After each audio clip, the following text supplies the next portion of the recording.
Shall I go ahead and start then? Yep. Or do we want to do introductions? Since it's a small group. Sure, why not? So, Maud, I'm Maud Narol. I'm in the Arapahoe Douglas League, also on the State Board Co-Director for Action and Advocacy, helping lead an amazing team of volunteer lobbyists, of whom Celeste is one.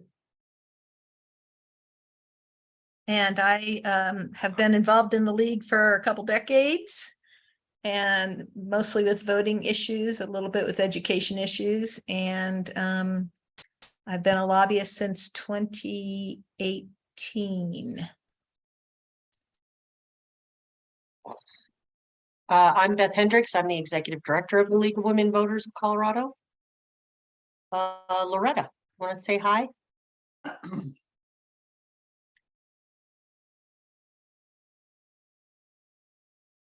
Yes, sorry, I went from one thing to the other and I was having lunch, so. Oh, I'm with understood. Larimer County League of Women Voters, but I live in Weld County in Windsor. And I had just seen the one article or just before everything finalized on redistricting, and I didn't know anything, so I'm learning. Okay, well, we will sure be talking about that. Trenton,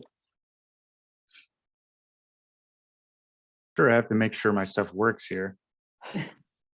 My name is Trenton Sperry. I write for the Greeley Gadfly, which I have kind of made into my own little publication up here in Greeley. But I used to work for the Greeley Tribune, reported there for something like 5 to 7 years. So I'm just kind of here to listen, observe, and see what, not necessarily what action you take, but just kind of hear what you guys have to say. great, welcome.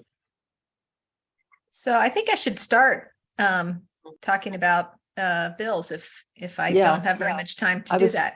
I was just going to tell Trenton that this recording will be up on the LWVCO League of Women Voters of Colorado YouTube channel probably tomorrow. Is because- my screen doing funny things? No, The screen I'm it is sharing? No. not. Okay, No, good. it looks Okay, great. so I have here a list of the 10 bills, and I have them sort of color coded so you can ask questions about specific ones. The ones that are grayed out, modified Department of Transportation governance and greenhouse gas emissions report, don't really have to do with voting and elections. They have to do with ballot measures. So that's why they got put in our category. We're not going to talk about those unless you really want to. The two that are in red are sort of election integrity ones. How people vote, do they vote via the internet? One uses distributed ledgers, which is the same thing cryptocurrency uses. Those two are both PI'd.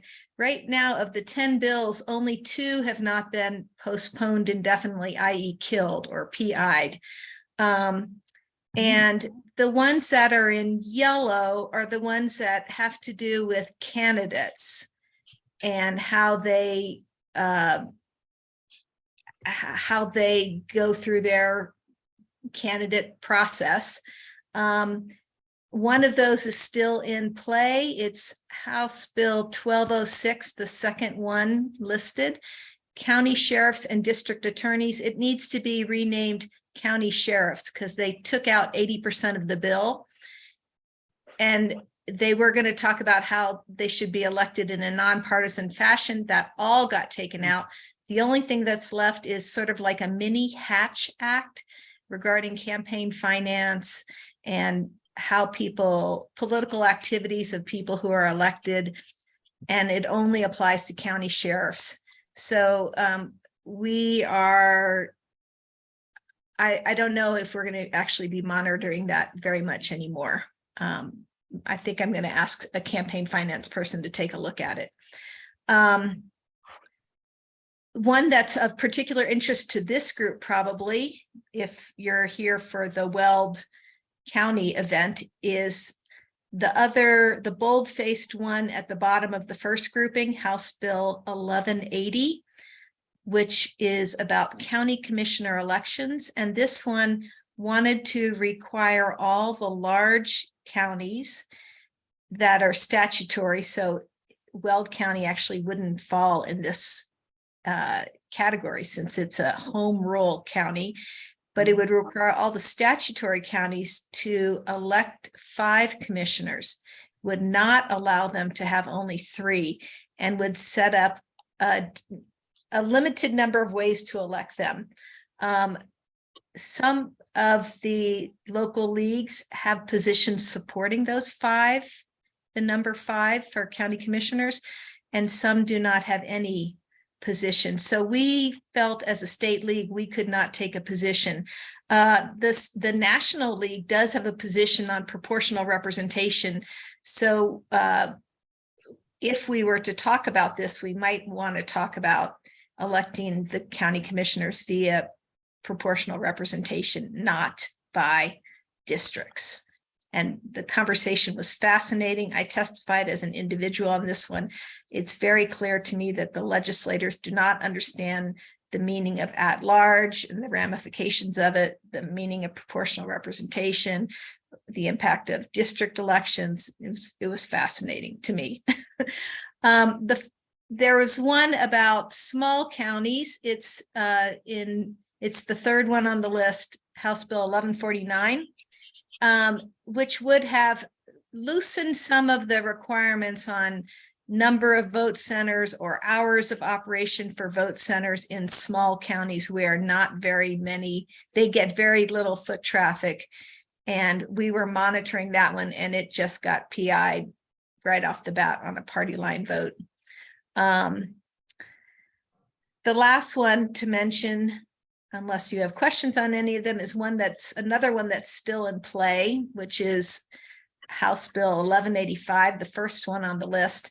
We were opposed to 3 items in this bill, and the most egregious thing in the bill was that if there was a special election to replace somebody, the only candidates who belonged to the political party of the person being replaced, when that person being replaced ran for office, could run.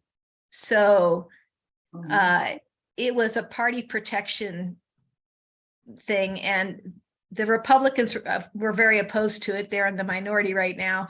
We were opposed to that and 2 other things. And on the state floor, a Republican who had worked with the Democratic bill sponsor said that got that the first 2 sections struck so that they are no longer in the bill. And now it's just about municipal elections. And the Municipal Clerks Association testified in support of those changes on the municipal side. We have changed our position from opposed to amend, although I don't see it updated yet in Capitol Watch, but we voted on that on Friday.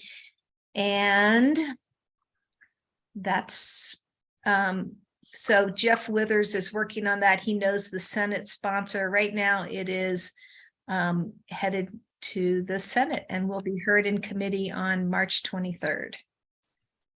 So there have been more exciting elections in past years. The one on the bottom, Senate Bill 101, got a lot of publicity, like an article in Colorado Politics. Republicans were opposed and in favor of it, depending on who you talk to. Democrats were universally opposed to it. I believe Kent Theory was reported as in favor of this amendment. This may show up again as a initiative, probably funded by Kent Theory, who has worked with the league, for instance, on amendments Y and Z. Senate Bill 101 was sponsored by Senator Barbara Kirkmeyer, who ran for Congress in the competitive CD8 district. And some people thought that this was maybe sour grapes because she lost and a libertarian made up the difference in votes. It was called candidate ballot access for primary elections, but it actually affected general elections also.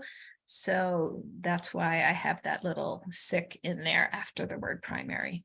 What would, Celeste, two things. One is you might want to check with Jeff, because I was emailing him with him yesterday and he was under the weather. And the other is what would a 101 have done? Did you say that and it went in one ear and out the other? I didn't say what it would do. Let's see. I'm trying to remember now what it would do. Oh, it would require everybody who wanted to run to petition onto the primary. No more assembly nominations at all, Hmm, which okay. is problematic for many reasons.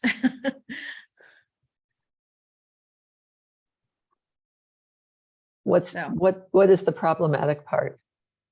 Well, one problem is that if you've got 40 candidates and they're all petitioning onto the ballot, you're going to get accosted by so many people trying to get on the ballot and they need your signature. Because, you know, they need 1,000 signatures or 500 per congressional district or whatever. It's a hurdle that is not reasonable, especially for people like statewide school board of education Yeah, or statewide CU regent or, you know, Right. things like that. right. That's interesting. I don't And think it cuts down on options for, you know, it costs money and takes time and it limits the people who are going to be able to run. So there were a lot of problems with it. And I testified at a title board hearing a few years back when they tried to do this for county offices. And back then, like Rio Blanco County did not have enough Democrats to get a Democrat on the ballot through the petition process. Yeah, They changed this bill and said unaffiliated can sign a partisan petition. So, yeah, it's a huge idea and it needs to be a big discussion before they try to pass something like this, in my opinion. So, any other questions? Oh, I see some chat. Oh, that's just, okay. Who is in?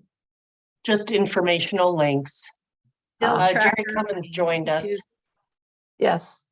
Welcome. Jerry, did you have welcome. anything you wanted to say about the election bills? Because you're part of the team. And Jerry, you're on mute. Sorry, folks.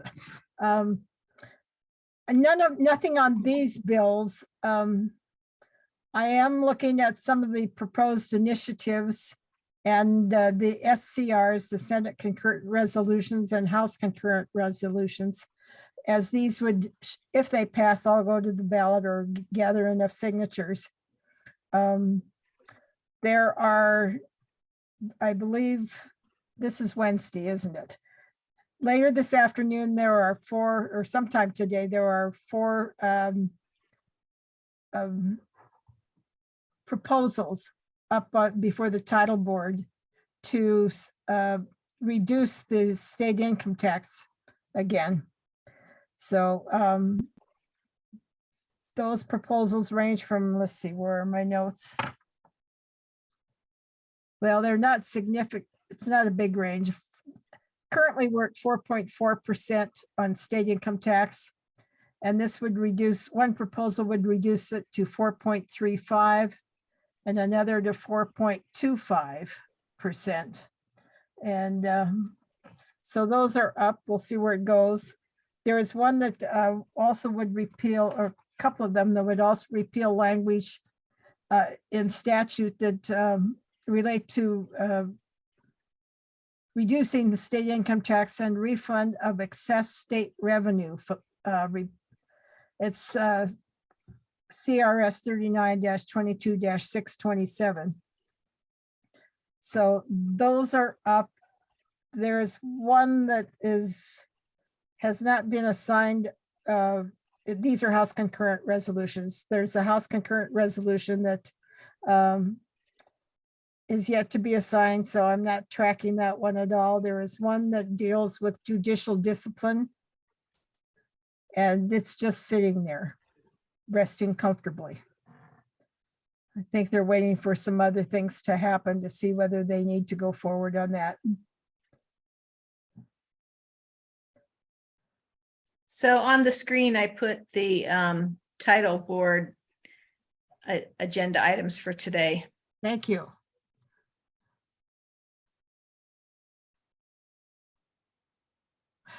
I find it interesting that in the last election last fall, we had proposals on the ballot to spend money for housing, setting up a mushroom program, school lunch program, and then another one that would cut the state income tax, and they all passed. So you've got people who want to spend money and cut funding. So stay tuned.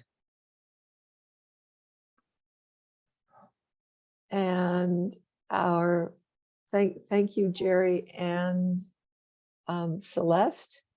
And our featured speaker on Weld County has just arrived. And Barb, I think you probably know Trenton Sperry. We're not hearing you. Well, Did you say- oh, there you are. Oh, there we on go. the phone. So, oh, am I good? No, where you sound like you're at the bottom of an aquarium. Can you hear me? I heard that. And there's quite a lag. Yeah. Jeez. Okay. Do you want to That just go what? out and come back in? Does that sound better, or do I need to go out and come back? Yeah. Oh, Yeah. yeah, Well, maybe, let me. yeah.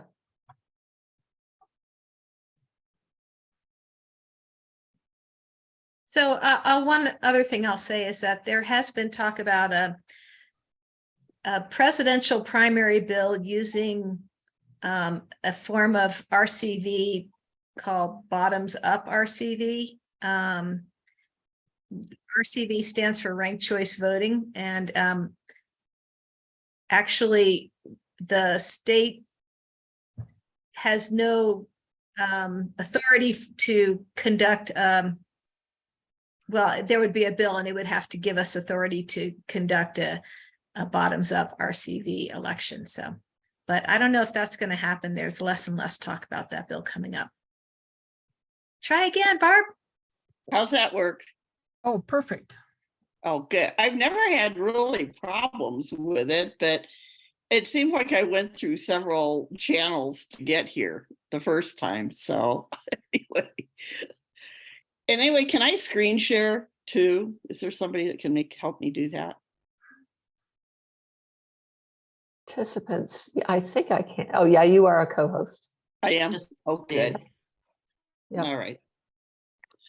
All right. Well, thank you, everybody. Thanks for being patient. I had to go get my massage for this morning. And Barb, you know Trenton Sperry? I haven't met him personally, but we spoke on the phone. Okay, Earlier super. this And week.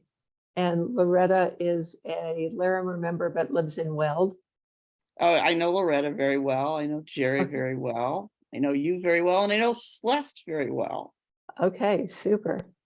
So, What about me? oh, well, I'm sorry, I didn't recognize. I know Beth very, very well. I'm sorry, I just saw this. I just saw the symbol of LWV. Sorry, doesn't count. You know, the logo doesn't count as a person. But anyway, my apologies. So anyway, Weld County. Welcome to Weld County. I was gonna start off my remarks or kind of take you through a timeline and share some of the materials and things I have. But anyway, I want to start off with a definition of the Weld County Home Rule Charter, and this is on the Weld County website. Says the definition of home rule gives citizens at grassroots level the authority to manage their own government affairs. It's done by adoption. It defines the structure, although when I was at the hearing, the lawyer included and organization of government for Weld County. And we've been under the Home Rule Charter since 1976. It was an amendment to the Colorado Constitution, Amendment 14, that allowed that by the Colorado voters that allowed counties to form a home rule version of government. And since then, they did in 1974, they formed a committee or 21-member commission to begin drafting a set of government rules and had various hearings. Our local league was very much involved and supportive of the whole proposal, testified, was active in seeing that it was passed. A couple of things that I don't want to really go into the whole government part, but what that home rule charter did is expand the Board of County Commissioners from 3 to 5.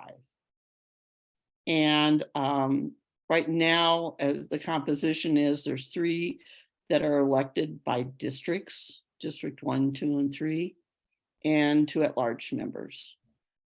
The other thing that happened with the, what? When you say elected by districts, you mean only the people in the districts elect them, or they Correct. live in that district and they're elected at large? They live in that, they're supposed to live in that district unless because of redrawing boundaries, they'll finish out their term. But they're only elected by, if I'm in District 1, I only vote on the county commissioner for District 1. And the 2 at large. Okay, thank you. And the 2 at large. And I think those 2, the large terms are staggered so that they're not elected at the same time. And I think the cycles of I don't know what they are exactly, but I think like 1 and 3 and at large were elected last year, and 2 and at large or another year. So I think they're staggered. The other thing is that when they established the home rule charter, they also established a 5-member nonpartisan county council that's unpaid. The county commissioners are paid, but the council is not. Major responsibility of the council is to set the salaries for the commissioners. And the council reflects the elected council. So there's, somebody from the county council represents District 1, somebody represents District 2, District 3, and there's 2 at large. They set the salaries for the commissioners, and they also do evaluations of some of the department heads and the people that they oversee within the government structure. So that just kind of gives you a little background of what's going on there.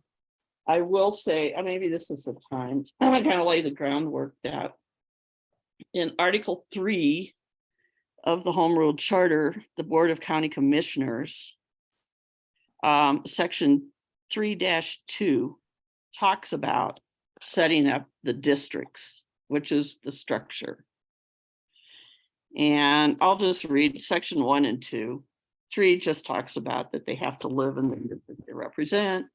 And if we change boundaries, they can finish living there until they go up for re-election. But it says there are hereby established 3 geographic commissioner districts numbered 1, 2, and 3, which shall initially correspond to the 3 commissioner districts in existence on the effective date of this charter, which was January 1st, 1976. Number 2, the board shall review the boundaries of the districts when necessary, but not more often than every 2 years. and then revise and afterward alter boundaries so that the districts are nearly equal in population as possible. So it's about changing the boundaries of the districts. There's nothing, that's it. That's it. That's all there's in the charter about redistricting or changing boundaries. And the last one they did was according to what I can find, the research was 2015. And what got, I knew I've been involved with the whole redistricting process at the state level and following it, and been very active, not only in supporting what we did with Y and Z, but in participating in Y and Z, because I thought it was a great opportunity to see how an independent redistricting commission worked and how it involves the citizens, and gave testimony and did a lot of research on supporting. I really did support, getting Greeley as part of CD8, primarily because of how the population has changed up here in northern Colorado. And it changes daily and weekly. And it's just growing. There's more businesses, there's more people moving up here, more traffic, everything. So the needs of our community have really changed from being, I would call it, the Greeley cow town that I moved to 30 years ago, to a real metropolitan district. So I was on the lookout when, we went through that whole process, and I've been having our clerk and recorder come and talk to us about how she's accommodating and working with the redistricting process with congressional lines and legislative lines. And I knew that we needed to do county redistricting, but because of all the upheaval with the new districts and things, a new district in here and there, and how they redrew the lines, and it really impacted Weld County significantly. In terms of the number of congressional districts. We used to be just like one congressional district. We have several now, and so forth. So they were really impacted at the clerk and recorder's office and didn't have time to really work on the county piece. But I knew the county piece was going to be coming up in 2023. So I didn't really understand, nor did I know what the timeline was related to when it started, what was all involved, because actually I'd never really paid attention to it specifically. And along with that, I had followed the legislation, House Bill 21-1047, because I was interested in seeing how that would impact Weld County. And once again, being a strong supporter of the process that we did at the state level, I was anxious to see whether or not that was something that was going to be done at the county level. So I'll just give you, show you if I can, which one of these is opening. Let me see if this is the one. This is an article that was from Senator Kennedy, and it's a summary of what House Bill 21-1047 talks about, which it was called county commissioner gerrymandering, I think, when it was passed, but I like county commissioner redistricting reform a lot better. But essentially it followed the guidelines and the standards and the principles that were set up at the state level for congressional and legislative districts, but specifically established priority factors that the commissions were supposed to use in redistricting, including equal population, which is good. They did a good job with equal population. But there's some issues that arose with compliance with the Voting Act of 1965, preservation of communities of interest and political divisions, compactness, and maximizing the number of competitive districts. It did encourage, but doesn't require the Independent Redistricting Commission. all over. That would be a nice idea. I would support doing that. Requires the commission to create opportunities for meaningful involvement in redistricting process that are available to people across the county, and also the ability to testify in person or electronically at hearings. Requires maps to be drawn by non-prohibits any ex parte communication. Mandates that paid lobbying of the commission be disclosed. Prohibits commissions from being drawn to protect any candidate or political party. And updates any anachronistic county precinct size rules. I really don't know what our precinct size rules are, but I think that they've kept pretty current with maintaining those. And I didn't do the find out what that is. And I know, but I don't have that number right at hand for me. It says it qualifies to have this particular law applied to them because they have 5, and they can create a number of 5, and they're chosen by districts as well as at large. We certainly have greater than 70,000 people, and it says or be a home rule county, and it says the counties affected now are Arapahoe, El Paso, and Weld. It lists the future other counties. I will say the only other home rule county in Colorado is Pippin, so there's only 2 of us.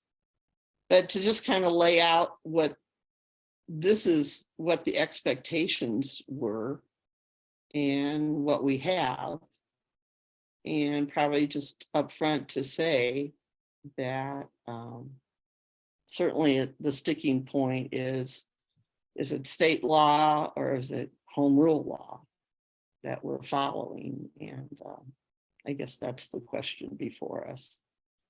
So to take the next step, I will kind of talk about what happened this spring.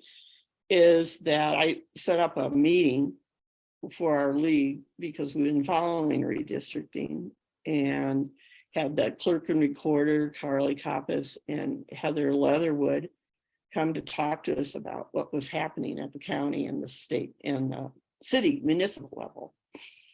And in that process, I found out that they were halfway through the process, the redistricting process, and we'd missed one hearing and didn't realize that things had already started and were in process. And we wanted to be involved if we could, and finding out how we could be involved. And that kind of, is where all of everything kind of went sideways. After I talked to the clerk, and after the clerk and recorder talked, and we talked to the city's got issues too, but right now we're focused on the county. But Carly would say, well, you can just click on a link to get to something on the website. Well, we couldn't find the link on the website.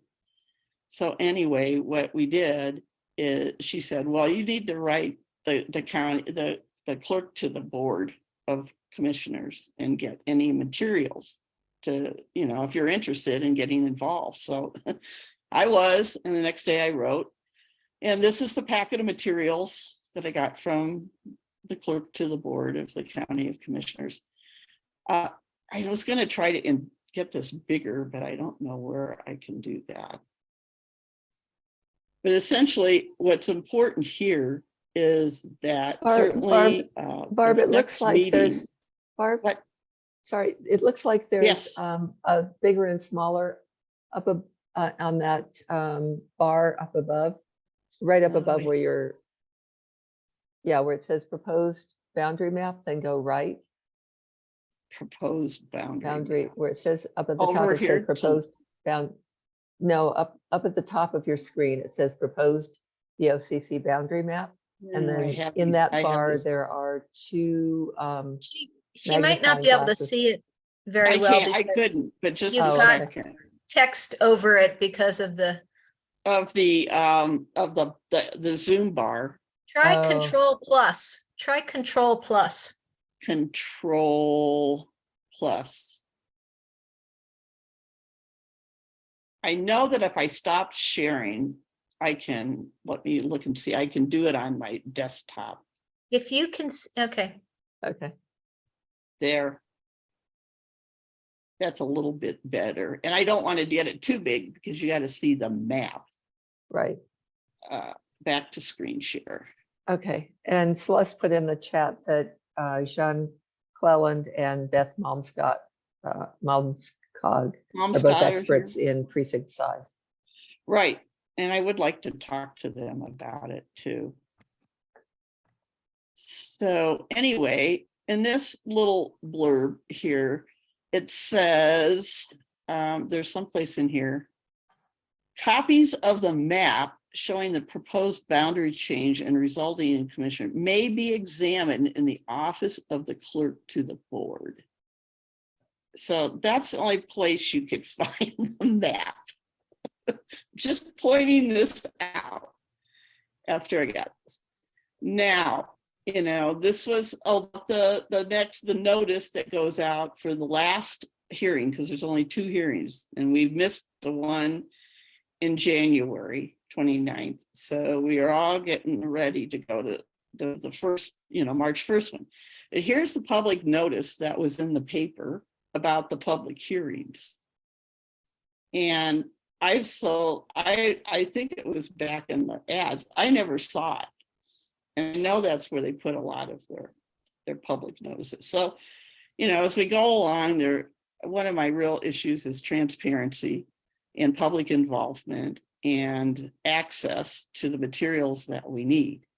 So that was what the public notice is all about. And these people signed off that things had done. Here's the resolution that was before the Board of County Commissioners on March 1st, and just outlining the steps they took and what they've done and the timing of all of those.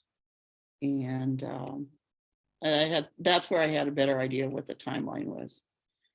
And now I'm going to have to stop sharing to go reduce my little map back to what, so you can watch it, see it better.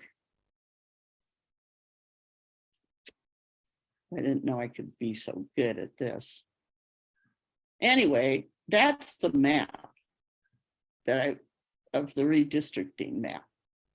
And what you see here and what we learned, well, these little things down at the bottom talk about how many people are in each district, or each of the 3 districts.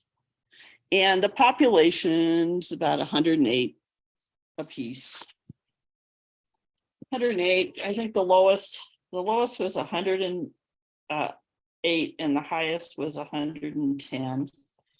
And there's supposed to be a 5% difference between the highest and lowest, and it's 2% difference. So that's within the range. The only thing that happened between the old map and the new map is they moved these 3 districts with the little hashtags over here. So the big part of the map just shows you the 3 districts they moved, and they're around Dacono, and they're meant to move, I think, Dacono from, I better check my notes, but I think it was from 2 to 1 or 1 to 2, but to keep Dacono together. So they only moved 3 districts from one district, 3 precincts from one district to another district, to keep that community of interest together. And I only know that because of what I read in the paper. Now, the other part of it, and this is the list of the precincts that they moved and how many people. And this map is the whole map for what the redistricting boundaries look like for Weld County. And there was no labeling. So if you didn't know this is District 1 and this is District 2 and this is District 3, you know, down at the bottom in purple, then you don't know what the districts are. You can't see how Greeley was divided up in 3 places. And there's no explanation. That's it. So we just had to do a lot of digging and do our own research to find out what was, I mean, there wasn't a lot of research because the map hadn't changed or been altered significantly, except for those 3 pieces. So that's the information that was sent out. Looking for my list. Questions? Oh, this is Jerry. So Yeah. your concern is on the process rather than the outcome? I think it's both. Okay, There's where I'm getting my little map or my little list of things that, one, yeah, the transparent access is an issue. With the 2 small notices that weren't easily seen, information wasn't distributed widely or disseminated. There really wasn't any visibility until the last week before the hearings. Apparently they posted some of this information on their website, but there had been nothing prior to that. And you really couldn't find it. You didn't know whether to look under the Board of Commissioners or look under elections. And I don't know that they consider it elections, but that's where I was looking. Access to the official map, 2 hearings, you almost had to go there in person for that. I don't know if you could testify online. There really wasn't any outreach or anything clear, who drew the maps. I wasn't, there's when they were start testimony. We're talking about maps. They looked at maps. So apparently there was more than 1 map, but the map we saw was Exhibit A. Were there other maps drawn? They mentioned it, but we never saw them. I don't know. The other issues are certainly keeping communities of interest together. There is a question about, we could, where's my other list? I will tell you. Here's if you look, dig down, the division in population is on an average, well, the lowest between Republicans and Democrats is District 3 with 55% Republican and 40% plus Democrat or unaffiliated. I don't know. We didn't do the unaffiliated. Nope, it was 40%. Others 4.5. The other 2 districts are at 59% Republican and 36% Democrat. The minority population demographics is split almost by thirds across each of the 3 districts. There's 33% in District 1, there's 27% in District 2, District 3, 39%. I was Barb? reading, what? The Voting Rights Act, and I've almost everything I know about the Voting Rights Act has come from what Jen Clellan has taught me. Says that if you can't disperse racial minorities or language minorities or Culture. if they vote cohesively, if they tend to vote and otherwise could elect somebody who represents their values. It doesn't have to be a member of their racial group, but somebody who, if by splitting them up into different groups, they are, you're dispersing their power, that's not allowed under the Voting Rights Act. Correct. So And- that sounds like a big deal. It is a big deal. And I will say, we have one of our coalition members is the Latino Coalition of Weld County. They're a nonpartisan group. They are very upset and they testified accordingly too. So yeah, that is a big issue. And and just generally, did they look at keeping communities of interest together? Apparently they did in Delcono, but and other, Johnstown, Milliken, they're split up and they've been real closely aligned with each other over the years. And they even asked to be gathered. I was at the time when they were testifying, they wanted to be kept together for CD8. So, I really need to do a deeper dive on the analysis of the maps, but, they are saying I don't think any of those things were taken into consideration. And that is our big issues. And, you know, the competitiveness amongst different districts. Yes, there's a high percentage of Republicans, but you know, you could create another district that was more competitive and also be more representative of the minority population as well. So that is a big deal for us.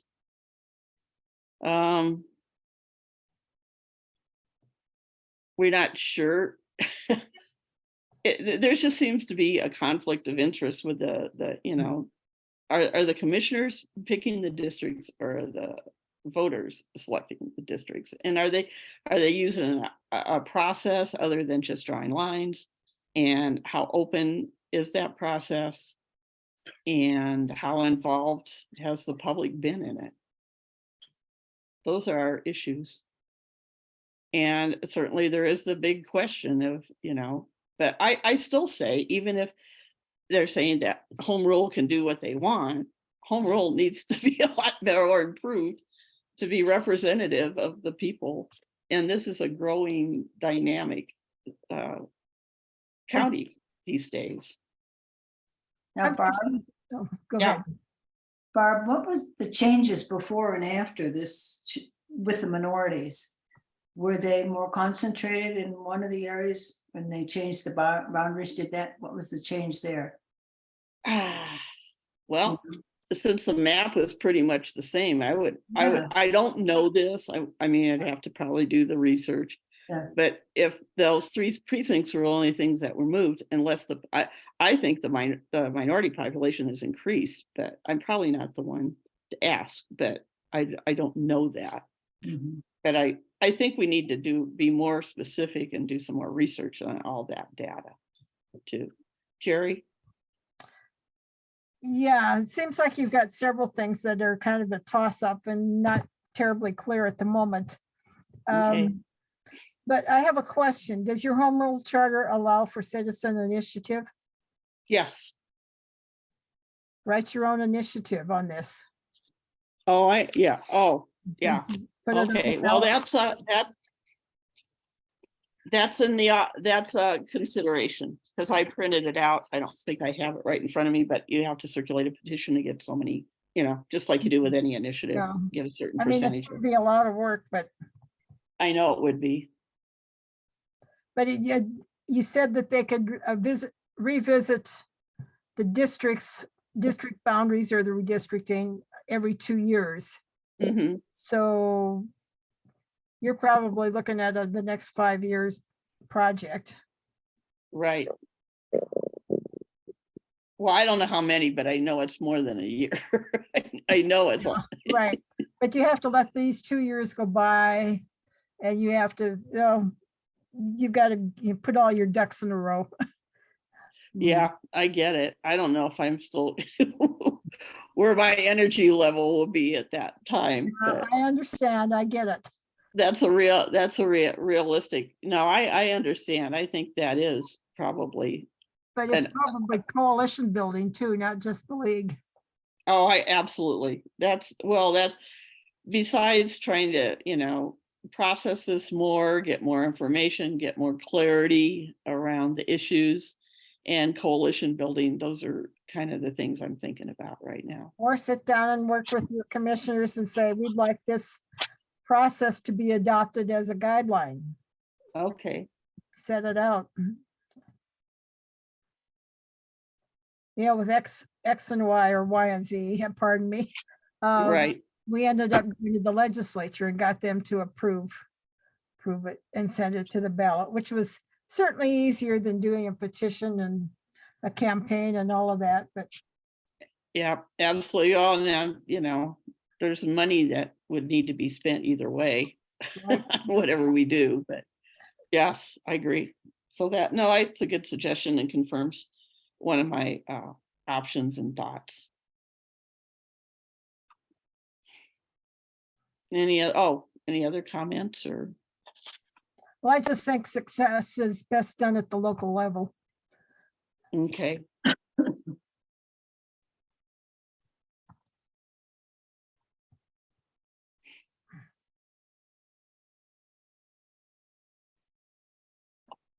But you've got to look at your voters landscape and see what kind of take the temperature. Mm-hmm.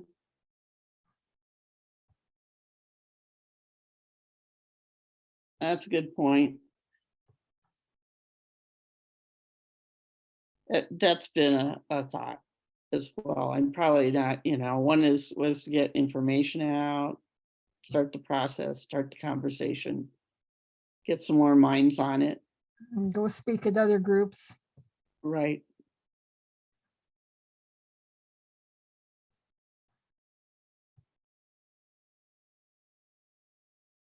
Well, what, At a any budget thoughts meeting. on this home rule versus state law question? Yeah. That's what yeah, and it could come down on either side, I think. I'm not an attorney, but Not either. I mean, I was reading the Sun article and there's a lot of different issues at hand, not Mhm. just the redistricting piece. and valid ones. I read that. Yeah. Yeah, valid questions. And here's, another thought. I, think something I've been percolating on. There was an email chain that was talking about, Arapahoe County beginning to put together a redistricting commission. Yes, they've And done that. now, I really want to know more about what is going on with all the county governments in relationship to redistricting. And in particular, I'd really like to know more about what El Paso's doing or isn't doing, and get a better idea of where everybody's at with this. Because I don't know. And maybe that's something local leagues could find out for us and do some research and report back in to just need I think I need a big picture piece as well. I do know that Arapahoe County did appoint a redistricting commission. I don't Mhm. know if there are timelines. The last I saw any information on it was the list of names, and it seemed to be a pretty good cross-section, both Okay. geographically and politically. Okay, well, I really want to go and visit with people that are working on that project to see how they went about doing it and the conversations they had with the commissioners. Okay. Celeste. I've been talking to somebody at the Secretary of State's office, and it sounds like the Secretary of State's office right now is advising counties on how to draw their county commissioner districts. Even if you don't elect by district, you just have some that are resident in a district, but you're elected at large, you still have to draw districts. But you Right. don't have to have an independent commission, and I don't think anybody's proposing that you have an independent commission for those. But anyway, it is a job the Secretary of State is working on basically right now. Okay. Well, that's good to know. Well, Celeste, do you know if they spoke to Weld County? I don't know. It sounds like Weld County finished the job before the other counties started. Dwight Shellman, who is now a league member, is a secretary, works for the Secretary of State's office, and I think he is one of the people sending people to help the counties. Okay. And I can send you his email. I can put his email in the address in the chat for you if you Okay. want. Barb, have Barb. you talked to Jeff Withers? No, I haven't. Is that the person who wrote the article that you sent me? Yeah. Yeah. Did that piece help at all? I don't know. To be honest, I skimmed it, but I haven't gone back and read it, but now I'm kind of like over some of the immediate timeline issues. I'm going to go back and read it. So, Okay. because, you know, he worked for Department of Local Affairs for quarter of a Okay. century and wrote that while he All was right. there. Okay. I will do that. I haven't absorbed that yet, but. Okay.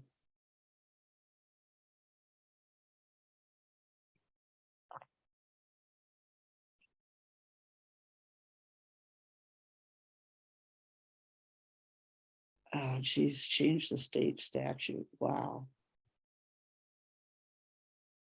Okay, look and Usually it's see. harder to change a charter, the charter than the city code or, you know, but this is weird because it's a home rule charter, so a county charter versus a statewide statute. I know, I'm looking for my stuff because I put, when I looked that up, that was one of the things I really wanted to know about is, and I read it the other day. And I don't know which pile I put it in. But I had, you know, what it took, you know, this whole business. Because one of my questions was, you know, it's all about drawing boundaries right now. It's not about redistricting or reapportionment. So where would it go and what would it say? And do I need a new section? I remember those are kind of all the questions that were going through my mind when I read it.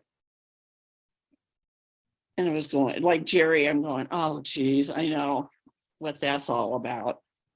Not really, I haven't done that, but I know it's a lot of work to put an initiative together. This is Jerry, just for whatever it's worth. I was on the Centennial Home Rule Charter Commission. Uh-huh. The only thing we put in there about council districts is that they should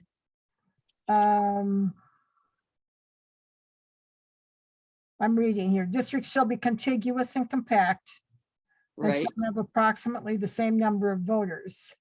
Uh-huh.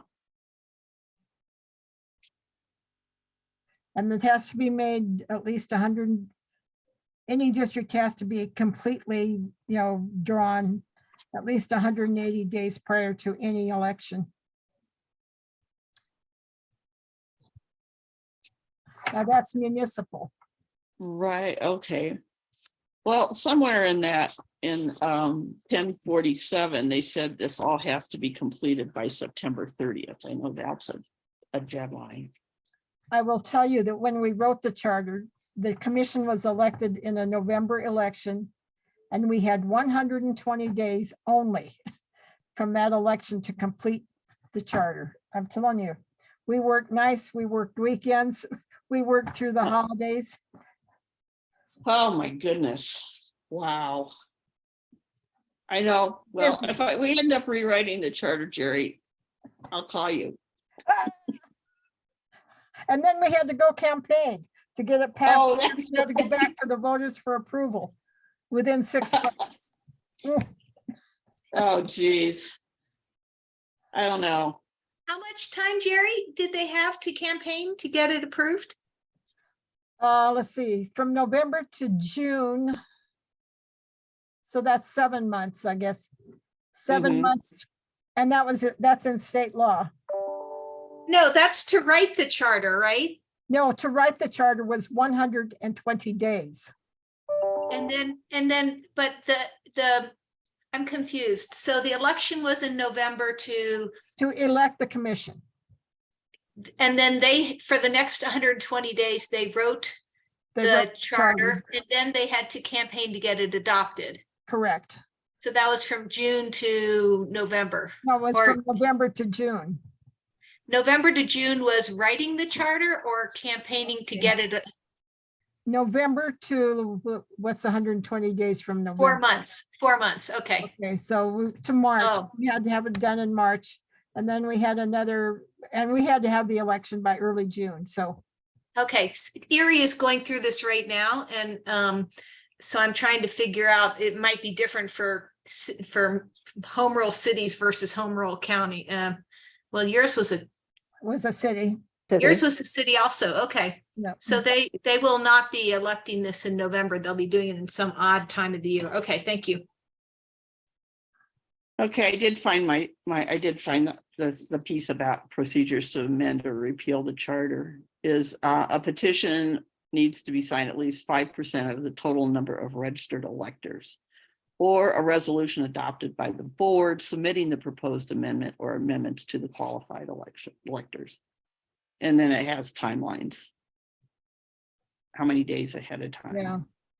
I'm just thinking, since there's not a lot of clarity around what they did and what we expect, it needs to be written down and in some fashion and dealt with in whatever way you choose to go. Okay. What they did and what we expect. Yeah. Well, that's, thank you for that observation. Well, and you still, I think, to sit down with commissioners, you would have to sit down and outline. You've got the documents in front that you showed us earlier with the public Mhm. notification and that sort of thing. But to outline an expectation of process, you want to probably sit down and do that as well. Absolutely.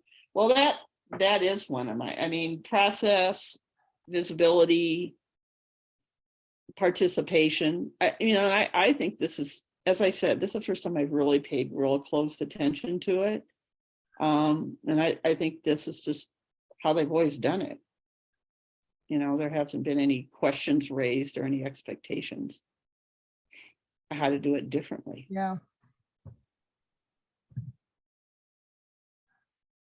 Well, that's where I'm at right now, is investigating and having these kinds of conversations. And it's good to have some outside observers and people putting their minds on it. And also your experience and being involved with these I kinds will of say, things. being on the Home Rule Charter Commission was one of the best experiences I've had in my political career. Mhm. It was Well, just, there were 10 Democrats. It was a 21-member commission, 10 Dems, 10 Rs, and 1 unaffiliated. Well, that might change these days, but And in the end, we all agreed, we still liked each other at the end. oh, good. Well, yep. And I will also say, what was I going to say about being on? I did sit down, they did do a home rule charter review. And I went to most of those meetings where they went through it page by page and made proposed, updates and revisions and changes. Modest, but I didn't even think about, this wasn't even part of my Yeah, it wasn't your part of the mindset. thought process. Well, it was like 3 years ago. It was before COVID. Yes. Barb, are they required to do a charter review every 10 years or on a regular basis? I think they are, and I'd have to go look that up specifically, because I think that was one of the things they were charged doing, and they had to appoint a little commission to do it. You could apply. So you might not need to collect signatures. You might just need to get on the commission and change it, and then it gets put on the ballot and the voters vote on it. Okay. Well, I better check. I know it was before COVID that I went out there on Wednesdays or Thursday nights, and they had 3-hour meetings, and there was a woman who was chair of that committee. She was a former league member. She was a lawyer. And it was an interesting conversation, only because I was interested in all of this. And, one of the things I really got interested is, well, when I got involved a couple of years ago, they wanted to get rid of the county council. And that's how I got involved with all of it, because I had to learn about the county council and, look at the pros and cons. And we held a program. We held public programs, the league did.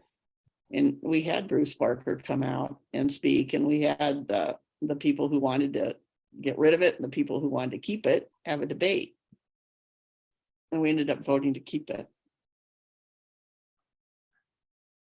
But I think there's still some Who is questions. Bruce Barker? He is the attorney for the board. Is he related to Jill Barker? I don't know. I play bridge with Jill Barker. She lives in Greeley. Oh, really? He's been their attorney for a long time.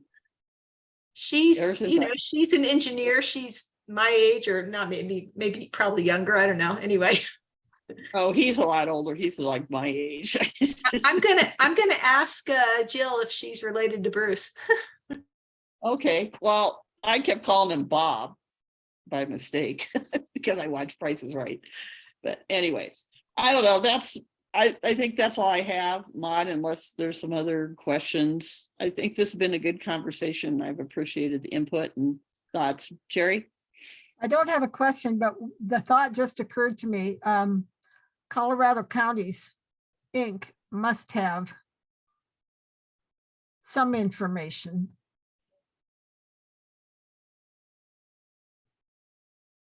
On just whatever you want to ask them. Okay, yeah, I think maybe I even might have minded some information when we went through that whole business of getting rid of the council or not. That came up. There's also another organization, breakaway from CCI, Colorado Counties Inc. I think it's CCAC, like CCAC. I believe Boulder belongs to it. I believe we chose not to. We broke away from CCI. And what's the other one then that you joined? Colorado Counties Inc. And then I think it's like Colorado Counties Association or Coalition of Associations, or I don't know. I just saw it referenced somewhere. I'll see if I can find it. Okay, see if you can. Well, I did a lot when I was doing research on this home rule piece way back a few years ago. I mean, I got into understanding, about all the municipal home rule charters. I mean, it took me, I went down that road and trying to understand why it was advantageous to have a home rule county and what that meant. So, Yeah, one of the silver linings of the timeline for the home rule charter that I worked on, being compressed into a short timeline, was that we had to stay surface level. We couldn't get down in the weeds and write down every little twinky detail, because that belongs in policy rather than charter. Okay. Yeah, okay. I get that. So it's really I know it's really like the framework or the structure Yeah. that you need. So that's. I certainly need some, people who have worked on all of this redistricting things, help, advice, and support. If, working on an initiative for what that would look like at the county level. So, Barb, my memory from what Jeff Withers said was that home rule municipalities have a lot more freedom than home rule counties. So it might be worth doing a dive through what he wrote. I can do an email intro if you'd like. Okay, thank you. Yeah, I'd like to have a conversation with him. And, since we're just starting out, we really need to know what some other people who are really interested in making some changes. I was trying to figure out what the Hispanic population of Weld County was in 2010 and then in 2020. And I got mired into a single year of age ethnicity Excel spreadsheet that goes on for about 100,000 lines. So, oh, geez. I'll see if I can get that information for you. There's some people who have been doing some digging. Okay. And maybe even they know. I was just on the state demographer's site. She might. Oh, okay. And I was going to ask you what, Celeste, Do you Yeah. think it would be helpful for you or Barb to talk to the person in the Secretary of State's office about Weld County in particular? I think I was just writing something in the chat. I'm not able to find that other organization, the counter to CCI, but the Secretary of State's office will certainly know that. And I believe Jeff Withers would also know the name of that organization. It may even be in an email that he sent.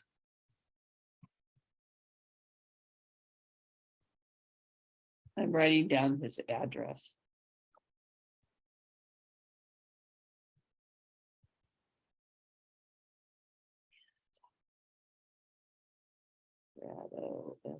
SOS.gov. There's the Association of Colorado County Administrators. Celeste, does that sound right?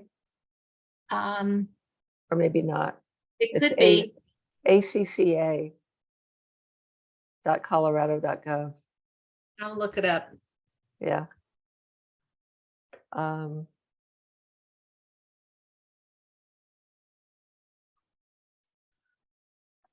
Celeste, when you were writing, you wrote in the chat about changing the state statute. What did you mean by that? Well, it seems to be Weld County Home Rule Charter versus HB 21-1047. Right. So one of those is maybe it has to go to court to figure out who rules. And if it's the county that rules, then you change the county charter. If it's a state that rules and the court says, but it doesn't apply to Weld County, then you could change the Weld County charter, or you could try to get the state. I'm not a lawyer. I'm just trying I'm not either. I figure it agree, out. but I agree. And I don't know, I'm not that sophisticated, nor, I do have some school law background, but not on government and home rule and those kinds of things. But I think there's some intriguing questions there. And somebody said, well, one of my members asked a question yesterday and said, you know, can Weld County pick and choose which rules it follows because of their charter? That's a possibility. Mm-hmm. So I'm looking at the ACCA website, and they've got membership from 1, 2, 3, 4, 5, 6, 7, 8 counties, and they don't include Boulder County in the list of officers. So I was under the impression there were only like 5 counties in this rebel group. And none of the, and they're, you know, like maybe CCI is more rural representation, and then this other one is more urban maybe. So yeah, I would ask Jeff about that. Okay. I should probably go. I've got a meeting with Maud later today. I've got a meeting in 40 minutes. Okay, I do too. I'm ready to wrap it up. But anyway, I really appreciate everybody, the conversation and the discussion and all the different thoughts, and many of them ones that have been moving around in my brain for sure. Well, good luck. Thank you. I know I have some other additional resources now that I didn't have before I started. So thank you all for your time. And thank you, okay. Trenton, for sitting in. Super. Trenton, do you have any questions? No, I think my questions were answered. Thank you. Okay. No, super. good. Thank you, Barb. Thank you, Celeste. No, you, thank Jerry. you. Thank you, everybody. Have a good Loretta. afternoon. Go enjoy the nice weather before it changes. Yes. Yeah. Okay. Have a Okay, good bye. afternoon.